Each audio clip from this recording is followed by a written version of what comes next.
Assalamualaikum warahmatullahi wabarakatuh. Perkenalkan, nama saya Auren Desyana Teora dengan NIM 22 50 80 100 111 030. Di sini saya akan menjelaskan tentang DNA dan RNA.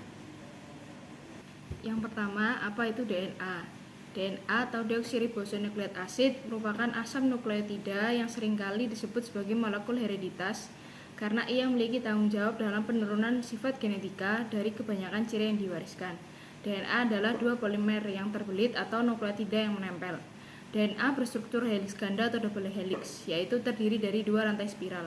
Bentuk struktur ini mirip dengan tangga spiral yang mengandung instruksi genetik yang menentukan perkembangan biologis dari seluruh bentuk kehidupan sel. Struktur DNA double helix merupakan model 3 dimensi yang menunjukkan bagaimana DNA terbentuk. Struktur ini tersusun dari dua heliks polinukleotida yang terjalin bersama dan membentuk spiral yang stabil. Setiap heliks terdiri dari susunan nukleotida dan nukleosida yang bergabung melalui ikatan hidrogen antara pasangan basa nitrogen. Nukleotida adalah unit penyusun DNA dan RNA. Tiap nukleotida tersusun atas 3 komponen, yaitu gula pentosa, gugus fosfat, dan basa nitrogen. Gula pentosa pada DNA berupa gula deoksiribosa yang atom karbonnya 5 yang kehilangan satu atom oksigen. Gula melekat pada fosfat dan satu dari basa nitrogen. Gugus fosfat merupakan unsur non-organik yang berperan sebagai agen buffer. Basa nitrogen terdiri dari dua kelompok, yaitu basa purin dan basa pirimidin. Basa purin terdiri dari adenin dan guanin, sedangkan pada basa pirimidin terdiri dari timin dan sitosin. Basa purin dan pirimidin sangat penting dalam menjaga integritas struktur asam nukleat dan memainkan peran penting dalam penyimpanan dan transmisi informasi genetik. Antara adenin, guanin, dan timin dan sitosin terikat pada nukleotida dalam urutan yang spesifik dan membentuk ikatan hidrogen pada rantai DNA, sehingga membentuk struktur heliks ganda yang stabil. Nukleosida merupakan sebutan untuk bagian dari nukleotida tanpa gugus fosfat. Dengan demikian, nukleosida hanya terdiri dari gula pentosa yaitu deoksiribosa dan basa nitrogen. Selanjutnya, untai DNA tersusun atas rangkai nukleotida yang terhubung oleh ikatan fosfodiester yang terbentuk di antara gula pentosa dan gugus fosfat. Ada tulang punggung gugus fosfat dengan ikatan 3 dan 5 fosfodiester. 3 dan 5 merupakan tempat untuk fosfat menempel yang dapat dilihat dari ujung 3 dan ujung 5. Ikatan fosfodiester diberi nama itu karena fosfat secara kimia dan dalam bentuk diester. Oleh karena itu, suatu asam nukleat memiliki arah. Jadi, bisa dikatakan ikatan fosfodiester karena asam nukleat yang memiliki arah. Basa nitrogen penyusun DNA. Yang pertama ada purin. Purin adalah salah satu jenis basa nitrogen yang terdapat pada asam nukleat seperti DNA dan RNA. Dua basa purin yang terdapat pada asam nukleat adalah adenin dan guanin. Basa purin sangat penting dalam menjaga integritas struktur asam nukleat dan memainkan peran penting dalam penyimpanan dan transmisi informasi genetik. Adenin dan guanin terikat pada nukleotida dalam urutan yang spesifik dan membentuk ikatan hidrogen dengan basa pirimidin pada rantai DNA, sehingga membentuk struktur heliks ganda yang stabil. Selain itu, basa purin juga terlibat dalam proses sintesis protein melalui mekanisme transkripsi dan translasi pada RNA dan selanjutnya pada ribosom. Basa nitrogen penyusun DNA. Yang pertama ada purin. Purin adalah salah satu jenis basa nitrogen yang terdapat pada asam nukleat seperti DNA dan RNA. Purin terdiri dari dua cincin heterosiklik yang bergabung, yaitu cincin imidazol dan cincin pirimidin. Dua basa purin yang terdapat pada asam nukleat adalah adenin dan guanin. Basa purin sangat penting dalam menjaga integritas struktur asam nukleat dan memainkan peran penting dalam penyimpanan dan transmisi informasi genetik. Adenin dan guanin terikat pada nukleotida dalam urutan yang spesifik dan membentuk ikatan hidrogen dengan basa pirimidin pada rantai DNA, sehingga membentuk struktur heliks ganda yang stabil. Selain itu, basa purin juga terlibat dalam proses sintesis protein melalui mekanisme transkripsi dan translasi pada RNA dan selanjutnya pada ribosom. Yang kedua, ada pirimidin. Pirimidin adalah salah satu jenis basa nitrogen yang terdapat pada asam nukleat seperti DNA dan RNA. 3 basa pirimidin yang terdapat pada asam nukleat adalah sitosin, timin, dan urasil. Urasil ini nanti hanya ada pada RNA. Basa pirimidin juga sangat penting dalam menjaga integritas struktur asam nukleat dan memainkan peran penting dalam penyimpanan dan transmisi informasi genetik. Basa pirimidin terikat pada nukleotida yang dalam urutan yang spesifik dan membentuk ikatan hidrogen dengan basa purin pada rantai DNA, sehingga membentuk struktur heliks ganda yang stabil. Pada basa purin terdiri dari adenin dan guanin, sedangkan pada pirimidin terdiri dari timin dan sitosin. Pada DNA, adenin berpasangan dengan timin, sedangkan guanin berpasangan dengan sitosin. Adenin berpasangan dengan timin dan sitosin selalu berpasangan dengan guanin dikarenakan ukuran dan struktur yang sesuai dari masing-masing nukleotida. Berdasarkan bentuknya, terdapat 3 macam DNA, yaitu DNA berbentuk rantai tunggal, ganda, dan superkoil. Yang pertama, DNA berbentuk rantai tunggal. DNA berbentuk rantai tunggal terdiri dari satu untai polinukleotida dan tidak membentuk struktur heliks ganda seperti DNA pada umumnya. Contoh dari DNA berbentuk rantai tunggal adalah DNA virus tertentu dan RNA yang merupakan asam nukleat yang terdiri dari satu rantai polinukleotida. Yang kedua ada DNA berbentuk rantai ganda. DNA ini terdiri dari 2 untai polinukleotida yang membentuk struktur heliks ganda yang stabil. Pada DNA berbentuk rantai ganda, pasangan basa adenin selalu berpasangan dengan timin dan pasangan basa guanin selalu berpasangan dengan sitosin. DNA berbentuk rantai ganda ditemukan pada sebagian besar organisme termasuk manusia, hewan, dan tumbuhan. Dan yang ketiga adalah DNA berbentuk superkoil. DNA ini memiliki tingkat supercoiling yang lebih tinggi daripada DNA berbentuk rantai ganda. Supercoiling terjadi ketika DNA melingkar pada dirinya sendiri dan membentuk struktur yang lebih padat. DNA berbentuk supercoil ini biasanya ditemukan pada organisme prokaryotik dan virus dan berperan dalam mempermudah replikasi dan transkripsi DNA. Selanjutnya, apa itu RNA? RNA adalah singkatan dari ribonukleik asid atau asam ribonukleat yang merupakan salah satu materi genetik yang terdiri dari polinukleotida berupa rantai pendek dan tunggal atau biasa disebut dengan single helix. Struktur RNA terdiri dari basa nitrogen yang terikat pada tulang punggung gula fosfat membentuk rantai tunggal dan tidak berpilin. RNA banyak ditemukan di sitoplasma atau ribosom. Keberadaan RNA dalam sel tidak tetap karena mudah terurai dan harus dibentuk kembali. Nukleotida adalah unit penyusun RNA dan DNA. Tiap nukleotida tersusun atas 3 komponen, yaitu gula pentosa, gugus fosfat, dan basa nitrogen. RNA tersusun dari banyak ribonukleotida, di mana setiap ribonukleotida terdiri dari 3 komponen, yaitu gula pentosa, gugus fosfat, dan basa nitrogen. Gula pentosa pada RNA berupa ribosa. Basa nitrogen RNA terdiri atas basa purin dan pirimidin. Basa purin terdiri dari adenin dan guanin, sedangkan pada pirimidin terdiri dari urasil dan sitosin. Keempat basa nitrogen tersebut akan membentuk pasangan, yaitu adenin dan urasil, dan guanin dan sitosin. Selanjutnya, macam-macam RNA. Ada 3, yaitu yang pertama mRNA. mRNA adalah RNA rantai tunggal dan panjang yang dibentuk oleh DNA melalui proses transkripsi di dalam sel, dalam inti sel. Basa-basa nitrogen di sepanjang rantai mRNA merupakan kode genetik yang disebut dengan kodon. mRNA berfungsi sebagai pembawa kode genetik atau kodon dari inti sel ke sitoplasma. Yang kedua ada tRNA. tRNA adalah RNA rantai tunggal dan pendek yang dibentuk oleh DNA di dalam inti sel dan diangkut ke sitoplasma. tRNA berfungsi sebagai penerjemah kodon.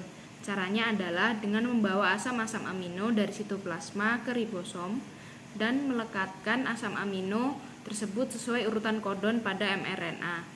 tRNA memiliki 2 ujung pelekatan yang penting, yaitu ujung pelekatan kodon pada mRNA atau disebut dengan antikodon dan ujung untuk pelekatan asam amino. Yang ketiga ada rRNA. rRNA adalah RNA yang terdapat di dalam ribosom, namun dibentuk oleh DNA di dalam inti sel. rRNA berfungsi sebagai mesin perakit pelipeptida pada sintesis protein yang bergerak ke satu arah di sepanjang rantai mRNA.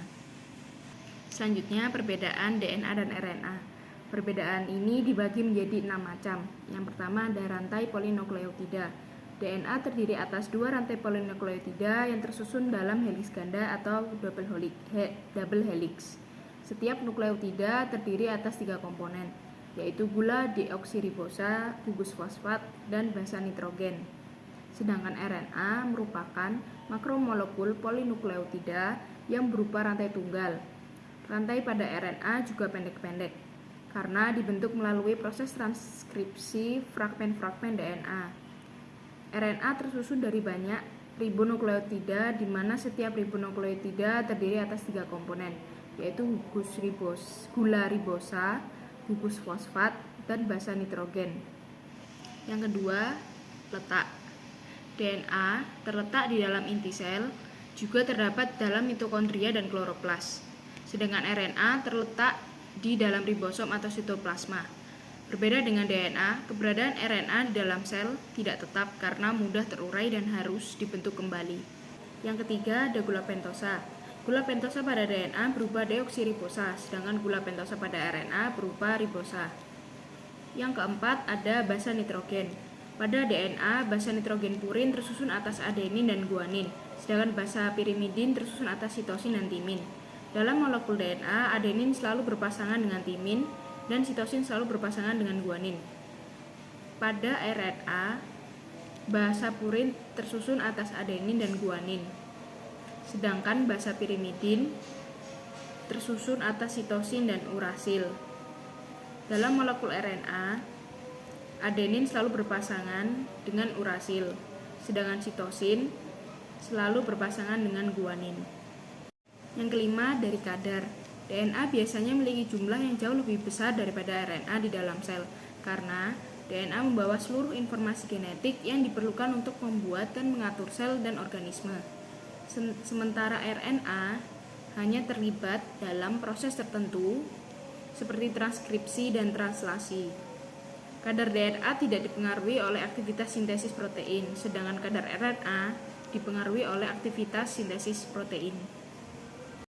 Yang keenam, dari fungsi. DNA berfungsi sebagai pembawa informasi genetik sifat pada materi DNA yang unik.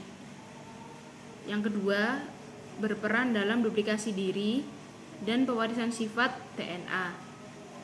Yang ketiga, bermanfaat dalam bidang forensik. Selanjutnya, RNA berfungsi sebagai memfasilitasi translasi DNA menjadi protein. Berfungsi sebagai molekul adaptor dalam sintesis protein. Berfungsi juga sebagai pembawa pesan antara DNA dan ribosom. Selanjutnya, dogma sentral. Dogma sentral biologi molekuler merupakan proses perubahan gen dari DNA menjadi RNA dan RNA menjadi protein. Dogma ini menjelaskan bagaimana proses pembacaan materi genetik menjadi protein yang berperan di setiap tahap metabolisme di dalam tubuh suatu organisme. Dogma sentral biologi molekuler terbagi menjadi 3 tahapan, yaitu yang pertama replikasi, kedua transkripsi, yang ketiga translasi. Yang pertama, replikasi. Replikasi merupakan proses pengkopian rangkaian molekul bahan genetik yaitu DNA dan RNA sehingga dihasilkan molekul anakan yang sangat identik dengan bantuan enzim DNA polimerase. Meskipun konsep dasar replikasi antara struktur bahan genetik yang satu dengan yang lainnya adalah serupa, namun diketahui ada perbedaan dalam hal mekanisme rincinya. Contohnya, bahan genetik yang berupa molekul RNA mempunyai mekanisme replikasi rinci yang berbeda dengan replikasi molekul DNA. Ada beberapa hipotesa diajukan untuk menjelaskan proses sintesa atau replikasi DNA ini, yaitu yang pertama model konservatif, yang kedua semi konservatif, dan yang ketiga adalah dispersif. Yang pertama, teori konservatif. Teori konservatif menjelaskan bahwa DNA bereplikasi dengan menggunakan DNA lama sebagai cetakan untuk DNA yang baru. DNA lama disalin untuk membuat DNA baru yang sama persis tanpa mengubah DNA lama. Membuat DNA lama tetap bertahan pada replikasi pertama, kedua, dan seterusnya. Yang kedua, ada teori semi konservatif. Teori semi konservatif yaitu pita double helix DNA induk akan terpisah, kemudian mencetak pita DNA yang baru dengan cara melengkapi pada masing-masing pita DNA induk yang telah terpisah, sehingga menghasilkan dua rantai DNA di mana masing-masing DNA terdiri atas satu untai induk untai lama dan satu untai baru. Yang ketiga, teori dispersif. Teori dispersif mereplikasi DNA dengan cara memutus rantai DNA asli dan menggabungkannya secara acak dengan DNA baru. Terlihat pada gambar bahwa DNA baru yang terbentuk mengandung potongan-potongan DNA lama secara acak. Walaupun potongan DNA lama disebar secara acak, informasi DNA baru akan tetap sama persis dengan DNA lamanya. Replikasi DNA dimulai dari tempat-tempat tertentu yang disebut pakal replikasi. Protein yang memulai replikasi DNA mengenali urutan tertentu pada DNA, menempel pada DNA tersebut, memisahkan kedua DNA, dan membuka suatu gelembung replikasi. Mekanisme replikasi DNA melibatkan enzim helikase untuk membuka untai ganda DNA, enzim primase untuk membuat primer RNA, DNA polimerase yang berfungsi untuk memperpanjang untai baru DNA, dan enzim ligase yang berfungsi untuk merekatkan atau menyambungkan fragmen-fragmen DNA. Namun enzim utama yang berperan dalam replikasi adalah DNA polimerase. Replikasi DNA kemudian berjalan dalam dua arah sampai seluruh molekul tersebut disalin. Setiap kromosom eukariot mempunyai ratusan atau ribuan pangkal replikasi. Gelembung replikasi terbentuk dan akhirnya menyatu, sehingga mempercepat penyalinan molekul DNA yang sangat panjang ini. Di setiap ujung gelembung replikasi terdapat cabang replikasi, suatu daerah berbentuk huruf Y di mana untai DNA baru mulai memanjang. Yang kedua ada transkripsi. Transkripsi adalah tahapan penting dalam sintesis protein atau ekspresi gen. Transkripsi merupakan proses penyalinan salah satu untai DNA menjadi urutan kodon mRNA atau messenger RNA atau RNA duta dengan bantuan enzim RNA polimerase. Transkripsi terjadi di nukleus dan hasil RNA akan dibawa menuju sitoplasma untuk tahap translasi. Perbedaan DNA dan RNA adalah keberadaan gugus basa timin pada DNA yang digantikan oleh gugus basa urasil pada RNA. Ada 3 tahapan dalam proses transkripsi. Yang pertama inisiasi, yang kedua elongasi, dan yang ketiga terminasi. Yang pertama inisiasi atau permulaan. Transkripsi diawali oleh promoter, yaitu daerah DNA tempat RNA polimerase melekat. Promoter mencakup titik awal transkripsi dan biasanya membentang beberapa pasang nukleotida di depan titik awal tersebut. Fungsi promoter selain menentukan di mana transkripsi dimulai, juga menentukan yang mana dari kedua rantai ganda DNA yang digunakan sebagai cetakan. Yang kedua ada elongasi atau pemanjangan. Elongasi adalah bergeraknya RNA polimerase pada rantai DNA atau promoter, lalu RNA polimerase akan memisahkan rantai ganda DNA dan menyiapkan template atau cetakan untaian tunggal untuk ditranskripsi. Yang ketiga ada terminasi. Transkripsi berlangsung hingga RNA polimerase mentranskripsi urutan DNA yang dinamakan terminator. Terminator merupakan urutan DNA yang berfungsi untuk mengakhiri proses transkripsi. Pada prokariotik, transkripsi berhenti pada saat RNA polimerase mencapai titik terminasi. Pada eukariotik, RNA polimerase terus melewati titik terminasi 10-35 nukleotida RNA yang telah terbentuk terlepas dari enzim tersebut. Hasil dari transkripsi ada 3, yaitu RNA transfer, RNA duta, dan juga RNA ribosomal. 3 jenis RNA ini berperan dalam proses translasi. Hanya mRNA yang akan diterjemahkan ke dalam protein. Proses yang ketiga yaitu translasi. Translasi adalah proses penerjemahan kodon-kodon mRNA menjadi rantai polipeptida atau protein dengan bantuan tRNA atau RNA transfer di ribosom. Awalnya mRNA menempel di rRNA dari subunit kecil ribosom. Kemudian tRNA akan mengenali kodon mulai atau AUG di mRNA dan mentransfer asam amino metinoin sebagai asam amino pertama di polipeptida. Ini adalah tahap inisiasi. Tahap yang kedua adalah tahap elongasi. Tahap elongasi adalah tahap selanjutnya di mana sisa kodon akan diterjemahkan oleh tRNA dan rantai polipeptida akan semakin panjang dengan asam amino yang diterjemahkan. Yang terakhir, tahap terminasi adalah tahap akhir di mana ribosom tiba di kodon stop, yaitu UAA, UAG, dan UGA yang tidak ada di tRNA-nya. Polipeptida lepas dan ribosom terbuka. mRNA akan didegradasi atau ditranslasi lagi sesuai kebutuhan. Polipeptida akan dibawa ke badan Golgi untuk dikemas menjadi protein yang sempurna. Sekian penjelasan dari saya. Mohon maaf bila ada salah kata dan kekurangan. Wassalamualaikum warahmatullahi wabarakatuh.